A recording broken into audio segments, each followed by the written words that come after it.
Lina, une adolescente de 15 ans, a disparu le 23 septembre 2023, alors qu'elle se rendait à la gare de Saint-Blaise-la-Roche, dans le Bas-Rhin. Elle devait y prendre un train pour rejoindre son petit ami à Strasbourg. Ce jour-là, elle a été vue pour la dernière fois marchant sur une route qui relie son domicile à Plaine jusqu'à la gare. Ses proches n'ont plus de nouvelles d'elle après cela, déclenchant d'importantes recherches dès les premières heures, impliquant les forces de l'ordre, des chiens pisteurs, des drones et des hélicoptères. Malgré ces efforts intensifs, aucune trace de l'adolescente n'a pu être trouvée pendant des semaines. Rapidement, l'enquête s'est intensifiée et une information judiciaire a été ouverte pour enlèvement et séquestration criminelle. Les pistes restaient rares, mais un tournant s'est produit lorsque les enquêteurs ont commencé à soupçonner un homme de 43 ans, Samuel, en lien avec la disparition. Son véhicule, une Ford Puma, a été saisi à Narbonne et après son arrestation, on a eu pas mal d'informations. Les analyses ont révélé des traces ADN de Lina dans la voiture, notamment sur une corde et son sac à main. Cette découverte a renforcé les soupçons à son encontre, mais Samuel, avant de pouvoir être interrogé davantage, a mis fin à ses jours, emportant avec lui des réponses cruciales. À partir de là, les recherches s'étaient concentrées sur la localisation d'un véhicule. À partir du mois de septembre, date à laquelle nous avons pu le localiser, à environ 500 km du lieu de la disparition. Malgré ces tentatives pour éviter d'être repérés, qu'on va justement mettre en avant tout à l'heure, les enquêteurs ont exploité un système GPS qui ont permis d'avoir des informations. Le 16 octobre 2024, plus d'un an après la disparition de Lina, son corps a été découvert. Et c'est de ça dont nous allons parler aujourd'hui.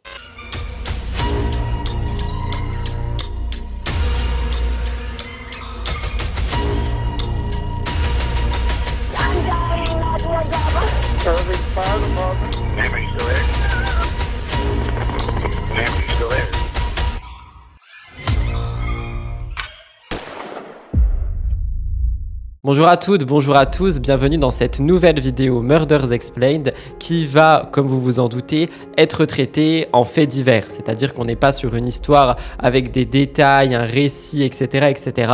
Je vous fais simplement une mise à jour de vidéos que nous avons déjà faites. Je vous ai parlé plusieurs fois de la disparition de Lina, étant donné que j'ai décidé de couvrir l'affaire et de vous faire des mises à jour à chaque fois. Et donc, si jamais vous voulez uniquement les updates, normalement, il y aura un chapitrage dans la barre d'infos, donc n'hésitez pas à aller cliquer sur les informations qui vous intéressent, étant donné que je vais quand même refaire un petit peu de contexte. Si jamais vous voulez nous soutenir en tant que créateur de contenu, n'oubliez pas de liker, commenter et vous abonner. Je vous retrouve là tout de suite pour replanter un petit peu le décor, parler de toutes les nouvelles informations qu'il y a eu et évidemment, si jamais ça ne vous intéresse pas, comme je vous l'ai dit, n'hésitez pas à passer directement aux parties qui vous intéressent. La vidéo sera d'ailleurs peut-être un petit peu plus courte que d'habitude, peut-être même un peu moins de 20 minutes, mais je tenais à faire cette mise à jour étant donné que cette histoire m'a énormément touché.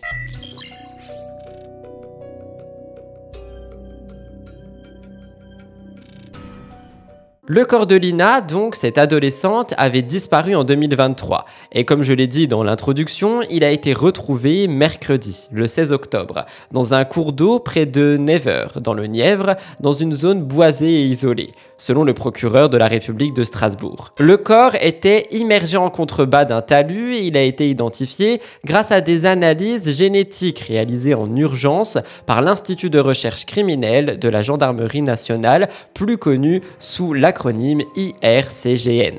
La découverte de la jeune fille, qui avait donc disparu alors qu'elle se rendait à la gare, met fin à des mois d'enquête. On l'a également vu dans les autres vidéos, le principal suspect de cette affaire, Samuel Gonin, âgé de 43 ans, avait mis fin à ses jours au mois de juillet à Besançon. Il avait été géolocalisé dans la zone où le corps de Lina a été retrouvé. Les enquêteurs avaient également découvert dans sa voiture des preuves accablantes, notamment les traces d'ADN de la jeune femme et son sac à main. De plus, des cordes, dont l'une qui contenait aussi l'ADN de Lina, avaient été retrouvées dans le coffre du véhicule, quelque chose qui ne présageait donc rien de bon. Les autorités, de leur côté, ont continué leurs recherches en se concentrant méthodiquement sur tous les arrêts du suspect ce jour-là, ce qui a finalement conduit à la macabre découverte. Le procureur de Strasbourg a confirmé que des expertises médico-légales seront menées pour déterminer les circonstances exactes de la mort de Lina. Les parents de l'adolescente, via leur avocat, ont exprimé leur immense douleur face à la tragédie, face à la découverte. Ils ont demandé à ne pas réagir pour le moment et attendre les conclusions des experts. C'est-à-dire que je pense que ce qu'ils veulent, c'est vraiment attendre d'avoir toutes les informations sur le décès de Lina, la manière dont elle est décédée, avant de tirer des conclusions hâtives et de justement les ébruiter. L'avocat de la mère de Lina a confié aux médias BFM TV que la cliente, donc la maman de Lina, était atterrée et qu'elle préférait respecter le deuil de la famille. Pour rappel, Lina avait donc disparu il y a plus d'un an, le 23 septembre 2023, alors qu'elle se rendait à la gare depuis son domicile. Sa disparition avait immédiatement mobilisé d'importants moyens de recherche. On avait parlé d'hélicoptères, de battues, de drones, de chiens chercheurs. Il y avait vraiment énormément de choses. Mais malgré tous les efforts, on n'a eu aucune trace de la jeune fille qui a été retrouvée dans les jours suivants. Et c'est pour ça que l'enquête avait tourné en enlèvement et séquestration le 1er octobre 2023. Aujourd'hui, la découverte du corps apporte une triste conclusion à cette affaire, même si les questions sur les circonstances précises de son décès demeurent. Donc là, c'est un petit peu pour vous faire un rappel et vous parler également de ce qui s'est déroulé le 16 octobre, des découvertes qui ont été faites. Mais je trouve que c'est aussi important et peut-être intéressant de revoir la chronologie complète de cette affaire. C'est la raison pour laquelle j'ai décidé de la réécrire avec le média Midi Libre afin de pouvoir tout simplement remettre toutes les choses vraiment dans leur contexte.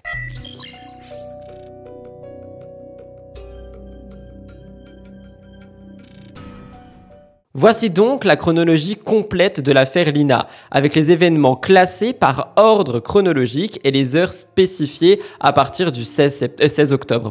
À partir du 16 octobre. Le 23 septembre 2023, nous avons donc le 23 septembre 2023 comme point de départ, la disparition. Elle est âgée de 15 ans et elle disparaît mystérieusement en se rendant à la gare de Saint-Blaise-la-Roche pour rejoindre Strasbourg. À partir de là, je viens de vous le dire, on a eu un immense dispositif de recherche, mais sans succès. Ce qui a donc transformé l'enquête de disparition en enquête criminelle pour enlèvement et séquestration. Le 10 juillet 2024 est une autre date importante, le suicide du principal suspect, Samuel, âgé de 43 ans, qui se suicide à Besançon.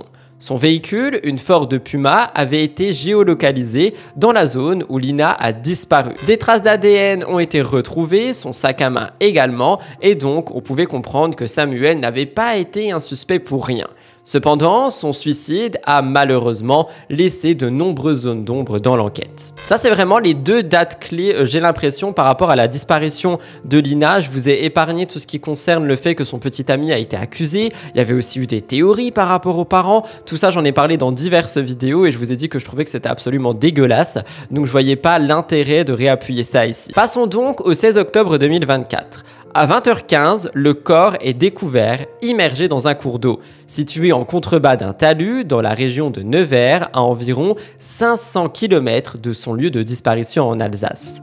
Cette information est d'ailleurs confirmée par un communiqué du procureur de la République de Strasbourg. À 20h17, on a la réaction de la maman de Lina. L'avocat de la maman de Lina, maître Mathieu Heyroldi, réagit à la découverte auprès de la presse, déclarant que sa cliente est atterrée et demande à ce que l'on respecte le deuil de la famille en cette période difficile. 20h21, le véhicule du suspect est géolocalisé.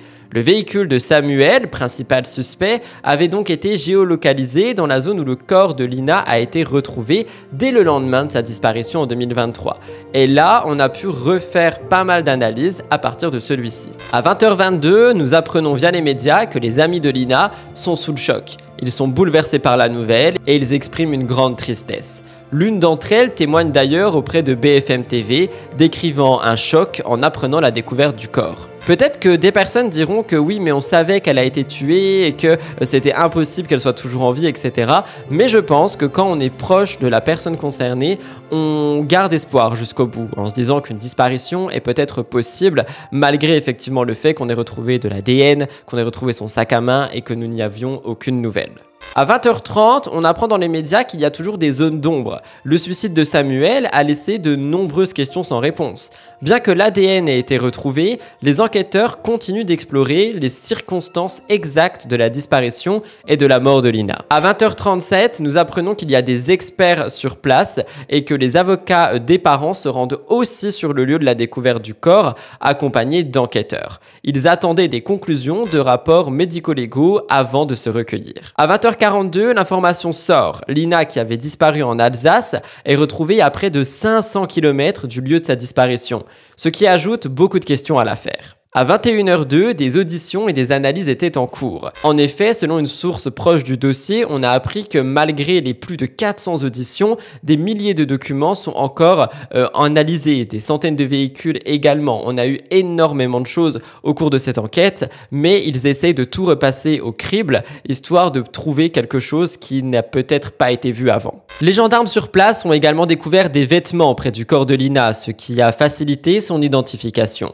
Cependant, ce sont évidemment les analyses génétiques effectuées en urgence par l'IRCGN qui ont permis de confirmer l'identité de Lina. À 21h39, c'était la fin de la chronologie du 16 octobre via Midi Libre qui se termine, marquée par ces révélations cruciales dans l'affaire. Au moment où tout est sorti, les autorités continuaient de travailler pour éclaircir les circonstances entourant le décès de Lina. En clair, la découverte de son corps, plus d'1 an après des grandes recherches, met fin à une partie du mystère, mais de nombreuses zones d'ombre subsistent. Les analyses à venir devraient permettre de répondre à certaines questions, notamment les causes exactes de la mort de Lina.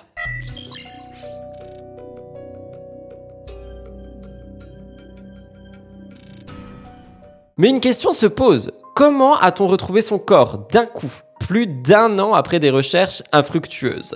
La découverte du corps de Lina le 16 octobre a été rendue possible grâce aux données GPS du véhicule de Samuel.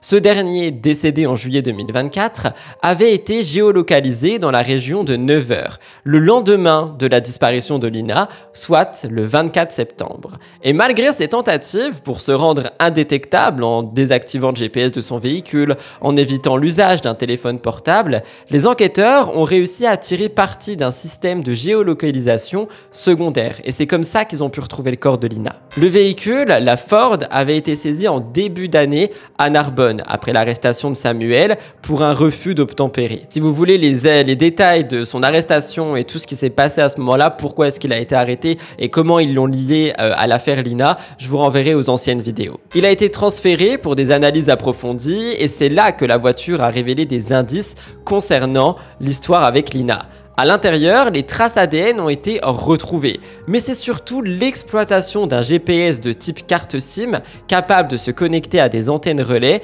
qui a permis de suivre tous les déplacements de Samuel et de cibler les zones qu'il devait fouiller. Malgré les efforts du suspect pour brouiller les pistes, les enquêteurs ont peu à peu, longtemps après avoir retrouvé les informations, reconstitué l'itinéraire de Samuel en détail, orientant donc les recherches vers la région de Nevers. Après avoir exploité d'autres pistes dans les Vosges ou en Haute-Saône, et ça je vous en ai également parlé, les données GPS restaurées ont enfin mené les gendarmes au cours d'eau où le corps de Lina a été retrouvé, dissimulé sous un talus. Une question se pose, et c'est une question qu'on a également beaucoup posée dans d'anciennes vidéos. Est-ce que la police était déjà au courant? Là, l'information est sortie dans les médias, elle est sortie publiquement, mais on peut se demander si les policiers ne savaient pas déjà le fin mot de cette histoire, et peut-être qu'ils ne savaient pas comment l'annoncer sans preuve concrète, etc., etc.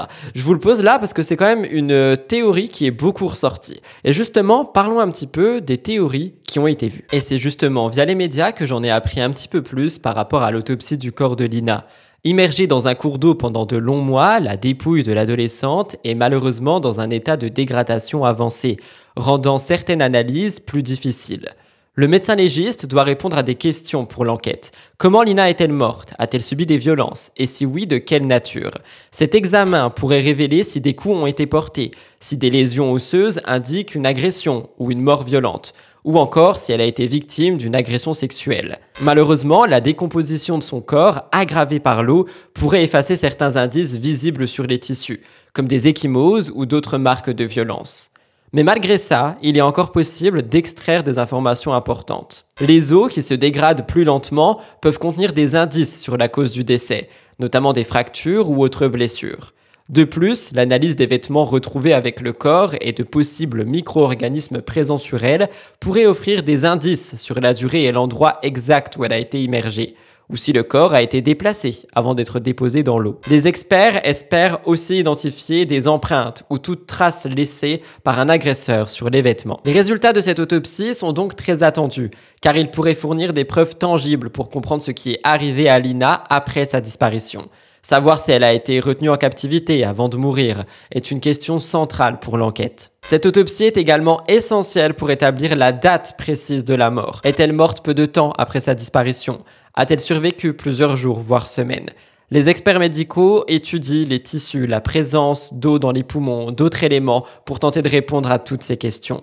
Ils jouent donc un rôle crucial dans cette enquête car ils pourraient lever le voile sur les circonstances exactes de la mort de Lina et confirmer ou infirmer l'application de Samuel Gonin. Les résultats permettront de donner des réponses aux proches et avancer dans la quête de la vérité.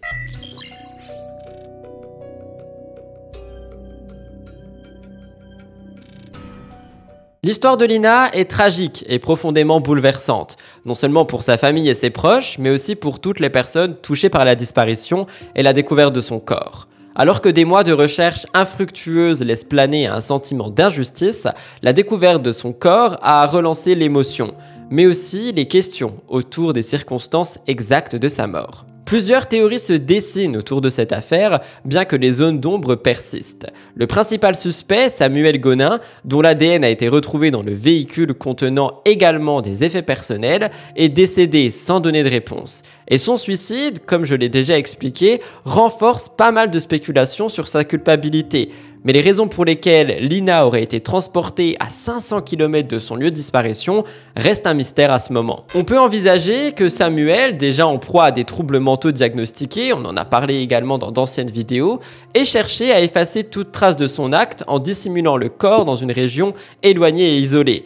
Mais dans ce cas, ça voudrait dire que son acte aurait été commis au lieu où Lina résidait. D'autres théories envisagent qu'il n'ait pas agi seul et que ce soit un enlèvement, suivi d'un meurtre prémédité, compte tenu des précautions prises pour éviter d'être localisé, comme la désactivation du GPS, du téléphone, etc., etc.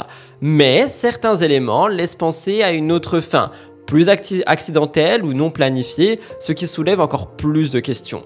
Comment Lina est-elle passée des Vosges à cette zone très reculée ? Quelles furent ces dernières heures? Seul le rapport médico-légal pourra venir répondre à toutes ces questions. Le décès de Samuel prive la justice d'une confrontation essentielle. Pour la famille de Lina, ce deuil est d'autant plus lourd qu'ils n'auront jamais la possibilité de confronter cet homme et de comprendre le mobile exact derrière cet acte tragique. La douleur ressentie par sa mère, exprimée publiquement à travers son avocat, est immense. Après, attention, j'ai pas envie de faire l'avocat du diable, mais sait-on jamais, peut-être que Samuel était simplement un homme de main ou peu importe. Mais je trouve quand même ça très étrange, le fait qu'il y ait toutes les preuves dans sa voiture. Je tiens quand même à le dire, on sait jamais. La mère de Lina et le reste de la famille vivent avec un chagrin difficilement concevable, sachant que de nombreux détails sur les circonstances de cette disparition et cette mort restent à élucider. L'histoire de Lina est devenue un symbole de tragédie qui laisse des familles brisées, des questions sans réponse, des blessures qui ne guériront probablement jamais totalement. Pour le grand public, elle rappelle la fragilité de la vie et l'importance de rendre justice à celles et ceux qui ne peuvent plus parler. Mais au fond, une question reste. Pourquoi Lina, à 15 ans, a-t-elle dû faire face à un sort aussi cruel? Et qui nous apportera enfin les réponses que sa famille mérite?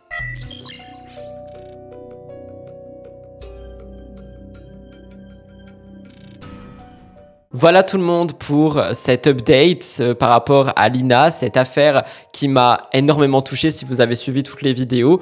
J'avais très envie évidemment de vous faire un update, peut-être même qu'il y aura une voix off au moment où vous m'écoutez par rapport à des analyses peut-être qui sont sorties ou je ne sais pas. En tous les cas, j'envoie évidemment tout mon soutien à la famille une fois de plus, encore plus maintenant, étant donné qu'on a, j'ai envie de dire, une partie du fin mot de l'histoire. En fait, je trouve que c'est extrêmement frustrant de savoir que effectivement donc elle a malheureusement été tué, mais qu'on n'aura peut-être pas de réponse très claire. On aura des choses par rapport à ce qui va sortir au niveau des analyses, mais vu que Samuel est parti, on n'aura absolument aucune nouvelle par rapport à lui, on ne saura pas le mobile, on ne saura rien, à moins que des choses puissent sortir au fur et à mesure, à moins qu'il en ait parlé à quelqu'un, à moins que quelqu'un d'autre y soit lié. Et du coup, je trouve effectivement qu'on est sur une affaire qui est très frustrante, déjà en tant qu'auditeur et en tant que personne qui travaille dessus, mais alors pour la famille, ça doit être vraiment horrible. Raison pour laquelle j'envoie vraiment tout mon soutien à la famille et aux amis de Lina, et j'espère sincèrement qu'on aura plus d'informations dans les mois qui viennent, même si honnêtement j'en doute. Vous m'exprimerez votre pensée dans l'espace commentaire avec énormément de respect, je l'espère. Je vous retrouve dans quelques jours pour une nouvelle histoire horrifique. Ça m'embête de le dire, mais c'est la loi de YouTube. N'oubliez pas de liker et de commenter pour nous soutenir avec l'algorithme. Et je vous envoie énormément d'amour et encore une fois du soutien pour la famille. Vraiment, cette histoire me trouble beaucoup.